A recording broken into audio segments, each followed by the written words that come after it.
Por que Nelson Teich pediu demissão? Ele mesmo explicou. Porque a vida é feita de decisões. Essa explicação é a mais objetiva e compreensível possível.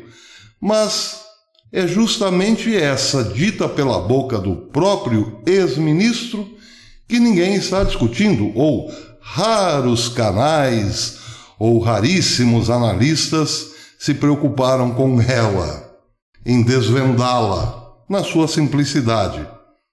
Mas a simplicidade é enganosa.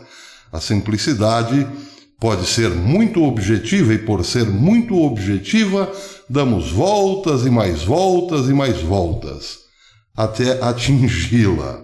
Isso quando o conseguimos fazer. Nelson Teich saiu do ministério porque a vida é feita de decisões. Agora, vamos associar a frase a quem disse a frase. Olhem bem para Nelson Teich, ele está aqui no vídeo, à direita, perdão. Olhem bem para ele, parece mais um estudioso, ou chega a ter até uma certa semelhança na foto com fundo azul com o roqueiro Mick Jagger. Pois é. Nelson Teich, eu não sei se vocês viram, aqui está ele novamente, e aqui estou eu. Nelson Teich não tem o menor jeito para entrar num ministério que todos brigam contra todos com foices no escuro. Ou melhor, um amigo meu dizia, o sujeito para encarar um ministério desse tem que saber dar corda em relógio com luva de boxe dentro da piscina, no fundo d'água. É coisa para profissional, não é coisa para estudioso, roqueiro, nerd, ou seja lá quem for, dessa estirpe, deste naipe. Este senhor tem cara de médico, de bom médico, e ele deve ter pensado já no seu segundo dia de ministério, o que estou fazendo aqui, meu Deus? Essa é a explicação que você não verá em outro canal. Os grandes canais e a grande mídia estão se aproveitando do fato para acusar o governo Bolsonaro de ser acientífico, anticientífico, contra a ciência e tudo mais. Estão tentando capitalizar a coisa politicamente, obviamente. Até porque todo mundo já aceita de barato a ciência como um deus. Mas não é por acaso, porque a ciência, afinal de contas, grudou em todas as áreas, em todas as esferas da vida humana, como se fosse o fundamento dela. Querem um exemplo? No século XVIII, mais ou menos ali pela metade do século XVIII, incrementou-se o sistema científico de pesquisa. O empirismo científico, o teste, a prova e assim por diante. Depois surgiram grandes conquistas, as conquistas de Pasteur, por exemplo, todas usando o método chamado científico. Bem, era só um método, era um mecanismo que servia a uma área muito exclusiva. Mas acontece que o método extrapolou a si mesmo, transcendeu. Era preciso usar um método científico também em outras áreas. A arte devia ter um método científico. A religião deveria ter um método científico, a sociologia, a história, a filosofia, a química, a biologia. Bem, essas é natural. Seria natural de supor que tratavam-se mesmo de ciências próprias, apropriadas para o método empirista. Mas associar o método científico à história? Como assim? Leituras de documentos não querem dizer necessariamente um método científico, porque toda leitura já pressupõe um leitor e o leitor pressupõe uma subjetividade. Existem interpretações que nem de longe podem ser científicas, ainda que possam ser razoáveis, ou quase certas. Mas grudar a tal ciência na história, na filosofia, na sociologia... Bem, a filosofia, dizem, é a mãe de todas as ciências, mas ela não é a ciência. Ela é só a mãe da ciência. A ciência, propriamente, ninguém sabe muito bem o que é.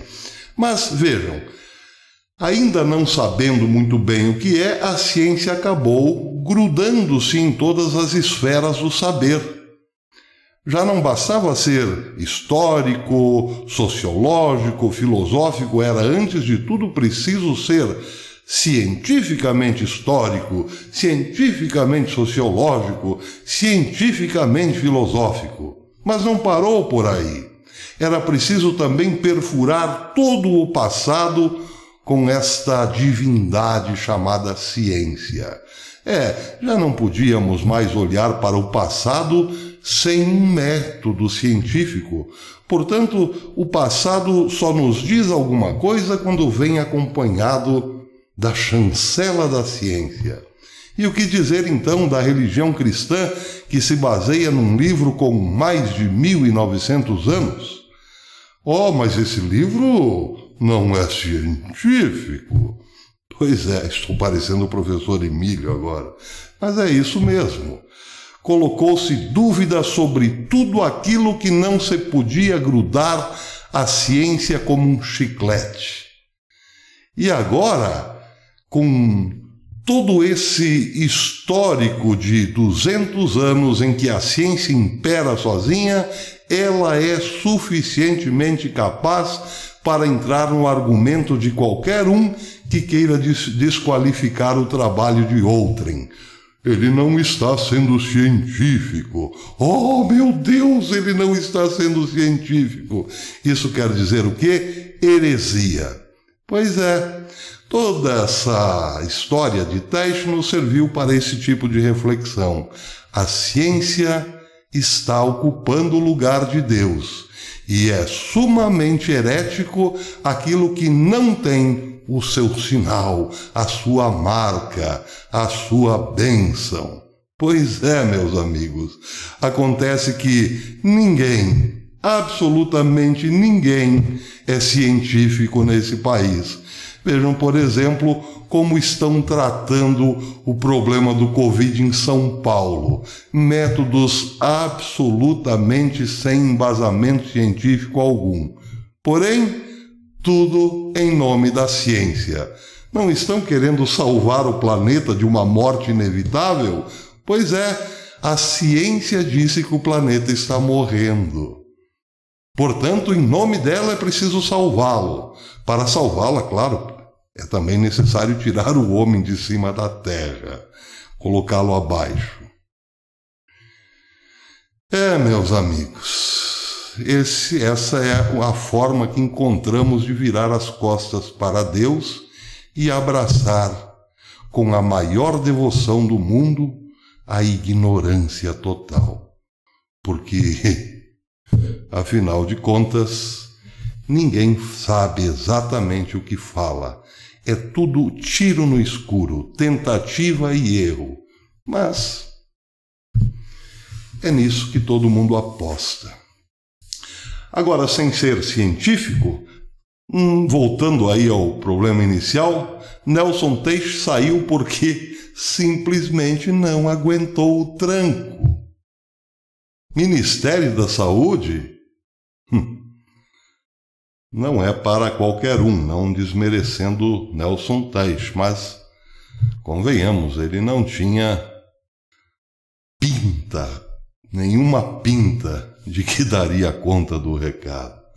Aquilo ali, meu irmão, é para quem conhece do riscado, ou seja, cobra comendo cobra. Quem sabe Nelson Teich esteja agora, nesse momento, muito tranquilo.